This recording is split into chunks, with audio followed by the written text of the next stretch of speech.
मारूफ Pakistani digital creator Rajab Butt Aliya Eman Rajab का एक निजी वॉइस नोट लीक हो गया है। इस नोट में वो अपने बेटे की हिफाजत और प्राइवेसी के बारे में खुलकर बात करती दिखाई देती हैं, जिस पर फैंस और सार्फिन ने मिला जुला रद्द अमल दिया है। वॉइस नोट में ईमान को अपनी सास से बात करते हुए सुना जा सकता है, जिसमें वो कह रही हैं कि अम्मी, मैंने कितनी बार आपसे कहा है कि क्यों इनका नाम हर व्लॉग में करना ज़रूरी नहीं है। लोग टिकटॉक पर उसे बद्दुआएं दे रहे हैं, पहले भी दी थे और आजकल भी दे रहे हैं। उन्होंने मज़ीद कहा कि मैं नहीं चाहती कि मेरा बेटा लोगों की नज़रों में आए। मुझे अल्लाह मियाँ ने इसे जिस तरह दिया है वो मैं ही जानती हूँ।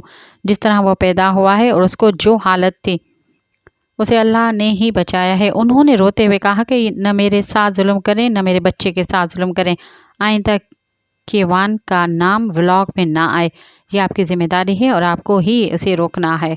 सब्सक्राइब कयो अवामी न्यूज़ HD के ऐं ताज़ा तरीन ख़बरुनि लाइ ॾिसंदा रहो अवामी न्यूज़ HD।